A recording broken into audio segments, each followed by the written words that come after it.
Please enter now into sacred time. With these words from the Reverend Kathleen McTeague. We come together this morning to remind one another to rest for a moment on the forming edge of our lives, to resist the headlong tumble into the next moment, until we claim for ourselves awareness and gratitude, taking the time to look into one another's faces and see there communion, the reflection of our own eyes. This house of laughter and silence, memory and hope is hallowed by our presence together.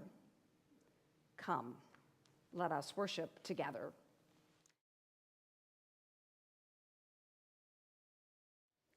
The first reading is from Forged in Crisis, The Making of 5 Courageous Leaders by Nancy Cohn. In 1962, Rachel Carson wrote in Silent Spring the following words: "As crude a weapon as the caveman's club, the chemical barrage has been hurled against the fabric of life, a fabric on the one hand delicate and destructible, on the other miraculously tough and resilient and capable of striking back in unexpected ways. The control of nature is a phrase conceived in arrogance, born of the Neanderthal age of biology and philosophy, when it was supposed that nature exists for the convenience of man. The concepts and practices of applied entomology, for the most part, date from that Stone Age of science. It is our alarming misfortune that so primitive a science has armed itself with the most modern and terrible weapons, and that in turning them against the insects, it has also turned them against the earth." Carson believed that humankind had arrived at a critical juncture in its relationship with the earth. "We stand now where 2 roads diverge," she wrote, purposefully invoking Robert Frost's familiar poem, The Road Not Taken. "The road we have long been traveling is deceptively easy, a smooth superhighway on which we progress with great speed. But at its end lies disaster. The other fork of the road, the one less traveled by, offers our only chance to reach a destination that assures the preservation of our earth." If you are comfortable closing your eyes, please do so at this time.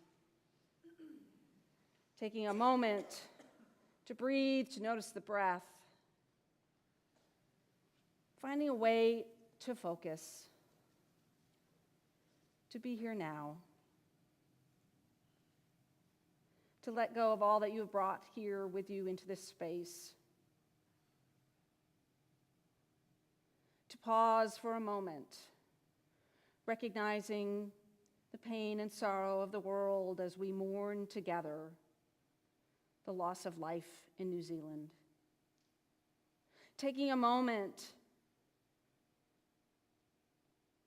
to celebrate those among us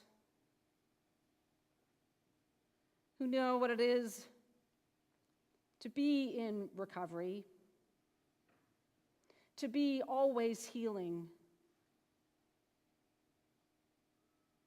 to be always finding a way for our hearts to open more.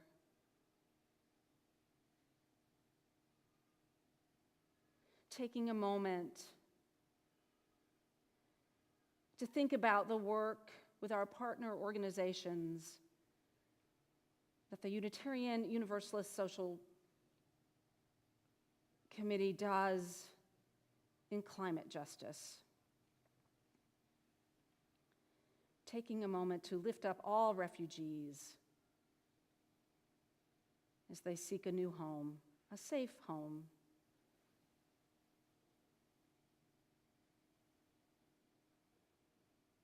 These are the thoughts that could weigh heavily on our hearts. But together, we know that as our hearts break open, they break open wide into an acceptance of how we live our lives now, how we move with each other, how we move with the whole earth towards more joy, towards more love, towards more justice. This we do together. And together we breathe as one body, moving for a moment into silence.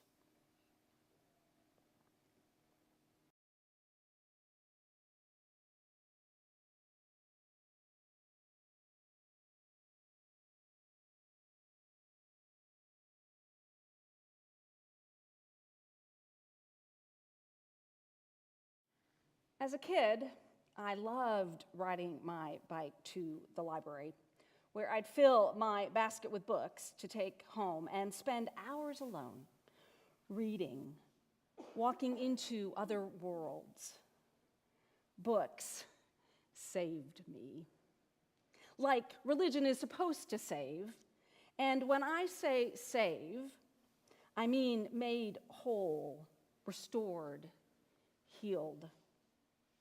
The stories I read of both fictional and real characters inspired me to live a life fueled by hope and creativity. And besides, if I read all the books on the summer reading list, I got a card filled with rows and rows of book stickers and a prize. The rows and rows of book stickers matched the rows and rows of real books I could choose from. One series I tried to get through was the biographies of famous Americans. George Washington, Abraham Lincoln, Davy Crockett, mostly men, a few women, Abigail Adams, Betsy Ross, Clara Barton, a couple of Unitarians on the list there. My young mind didn't know at the time that it was being shaped by the absence of women's stories. How do we know what we don't know? It wasn't until later in life that I started noticing the missing stories of women and people of color. It wasn't that I needed a role model. I had plenty of those.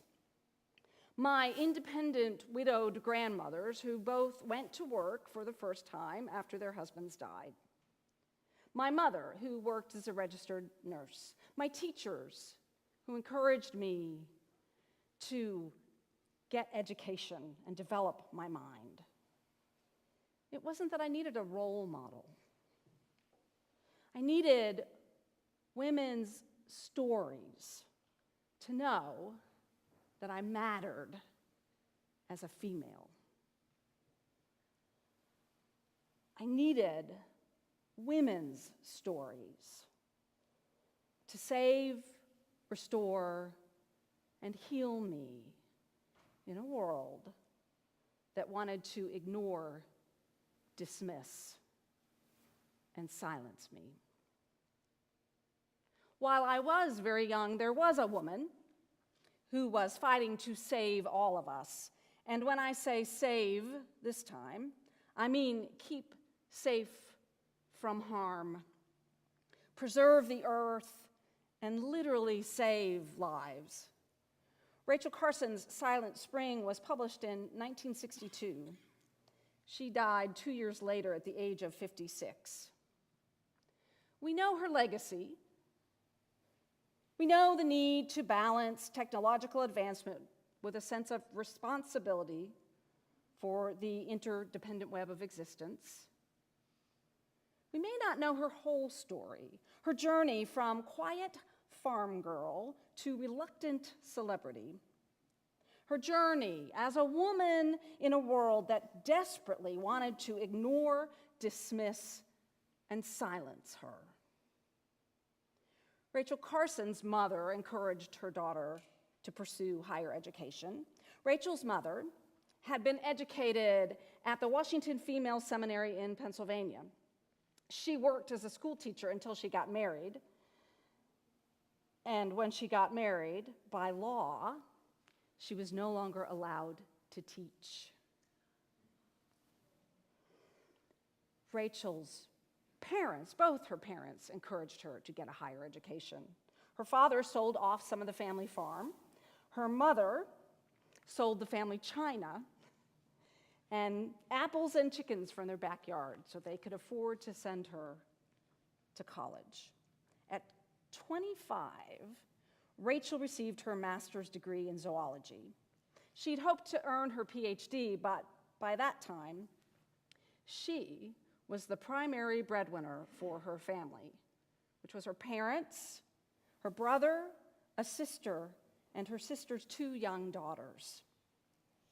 If Rachel Carson's biography had been written while I was diligently poring through the American Biography series in my local library, it would have made note of how, despite hardship, Rachel kept her focus on her goal to be a writer. But her biography hadn't been written yet, and Rachel's life work was just beginning to make its impact.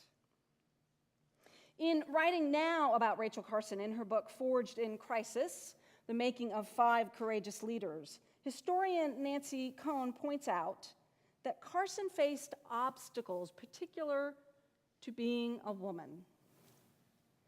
In each of the other stories in her book, all men,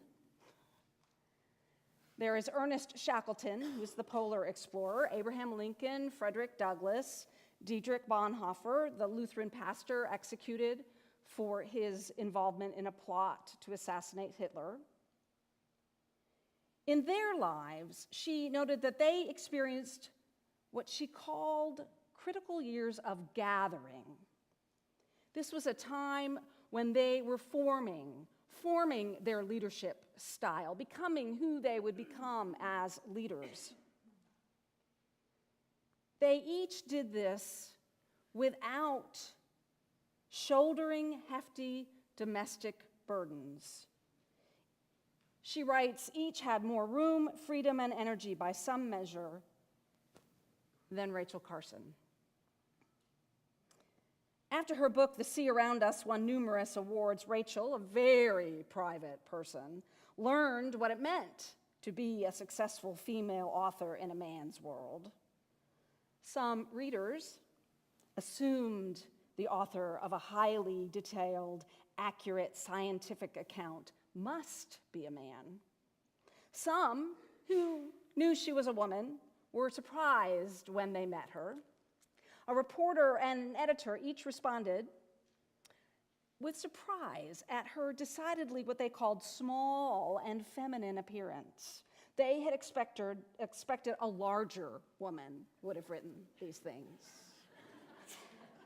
Rachel wrote that one of the fans of her book wrote her a letter addressed, "Dear Sir," explaining that although he knew perfectly well that I was a woman, she wrote, he simply could not bring himself to acknowledge the fact. The chemical compound DDT was first discovered to kill a range of insects in 1939. In World War II, Allied troops used DDT to kill lice and mosquitoes. It was so effective that this was the first conflict in which more soldiers were killed by enemy fire than by insect-borne diseases. By the time the war was over, American chemical manufacturers were looking for peacetime uses of DDT. Rachel Carson started writing Silent Spring in 1958.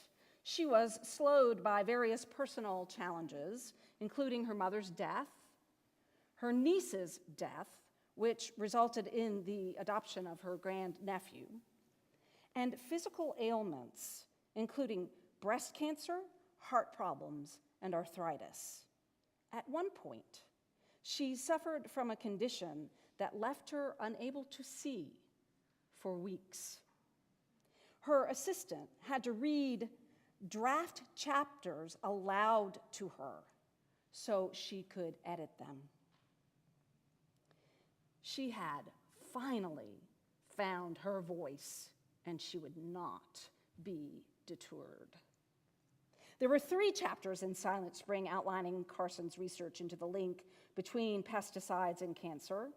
Rachel kept her cancer from the public, knowing that critics would question her ability to remain objective. She did remain objective, never calling for a complete ban on synthetic pesticides. She called for alternatives, for ways of using science with respect for all of creation, with humility for humankind's place in creation. She purposefully quoted Robert Frost's poem, The Road Not Taken, to describe the human dilemma of her time. It is the dilemma of our time, too. Standing at the fork in the road, we could choose the one we often do, the high-speed highway towards progress at any cost, or we could choose the one less traveled by, the one that moves more slowly, the one that considers our impact on fellow travelers. The story behind Silent Spring is a woman's story, the journey of one woman who embodied ideas that are fundamental for Unitarian Universalism. All life is interdependent, and we are responsible for the stewardship of all life. There are other voices, other women who have come after Rachel Carson. They deserve to be heard too.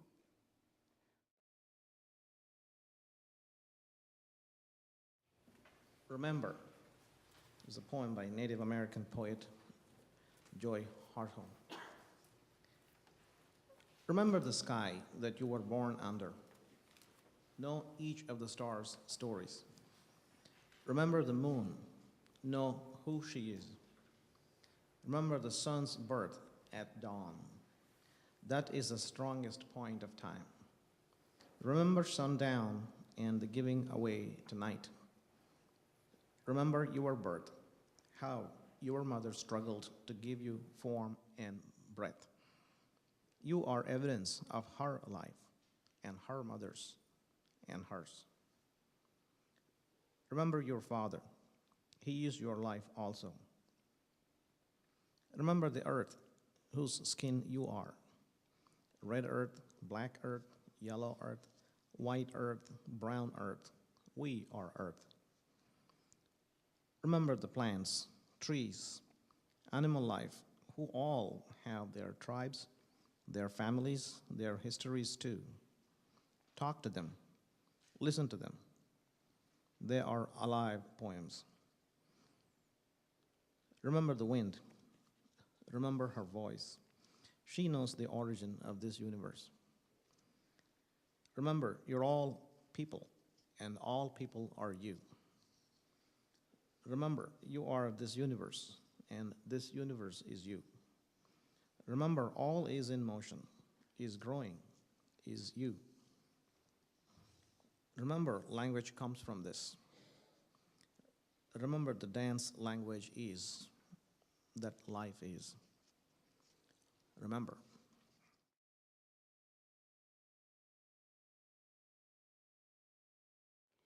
Remember, you are all people, and all people are you. In order to remember, we must first know. In order to remember the stories, we must first know the stories. There are stories and journeys we do not know. There are stories and journeys that do not make the headlines or the bestseller list. In order to remember, we must listen to the stories of all people. Hazel Johnson, Hazel Johnson is considered to be the mother of environmental justice. Her journey begins in New Orleans, where she was born in 1935. She moved with her husband to Chicago in the mid-1950s, towards the end of the Great Migration, that time in our history where millions of Southern blacks moved north. Hazel Johnson lived in Altgeld Gardens, a South Side Chicago housing project managed by the Chicago Housing Authority. She learned the South Side had the highest cancer rate of any area in the city. She started investigating what was going on in her neighborhood, with her children, with her friends. Her children and their friends were suffering from respiratory illnesses. There were high cancer rates, including her own husband, who died of lung cancer. She discovered that the housing project that they lived in had been built on a landfill and was surrounded by industrial buildings and sewage treatment plants. Their apartments were filled with asbestos and lead-based paint. After her husband died, she was elected to their local advisory council for the housing units. And in that role, she protested against the Chicago Housing Authority for their failure to properly maintain the buildings. Then she founded the People for Community Recovery to continue her fight. They provided workshops and training on how to recognize environmental lead and test for lead poisoning. They encouraged youth to become involved and see their role in environmental justice. And they organized. Neighbors conducted health surveys that provided supporting evidence showing the low-income minority residents were disproportionately impacted by environmental pollution. Hazel Johnson is the mother of environmental justice. She worked to end environmental racism. Remember her story. Remember, you are all people, and all people are you. There are other names, other stories, other journeys. Winona LaDuke is a Native American environmentalist known for her work on tribal land claims and preservation, as well as sustainable development. She is the executive director of Honor the Earth, a Native environmental advocacy organization that played an active role in the Dakota Access Pipeline protests. Wangari Maathai, she founded the Green Belt movement in 1977 to respond to the needs of rural Kenyan women who reported that their streams were drying up. Their food supply was less secure, and they had to walk further and further to get firewood for fuel and fencing. The Green Belt movement encourages women to work together to grow seedlings and plant trees to bind the soil, store rainwater, provide food and firewood. In return, they receive a small monetary token for their work.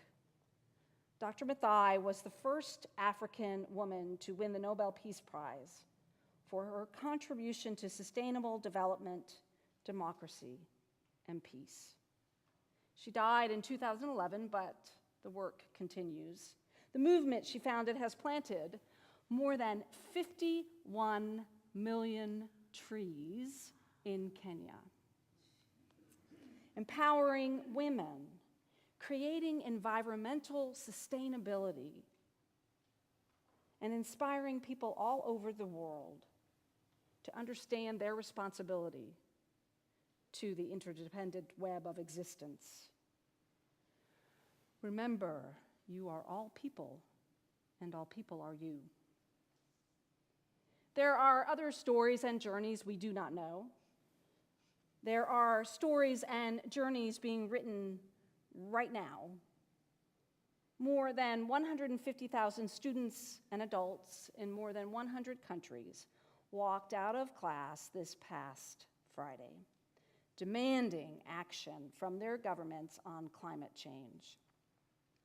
Students are following the lead of 16-year-old Swedish activist Greta Thunberg, who began demonstrating alone last year outside the Swedish parliament.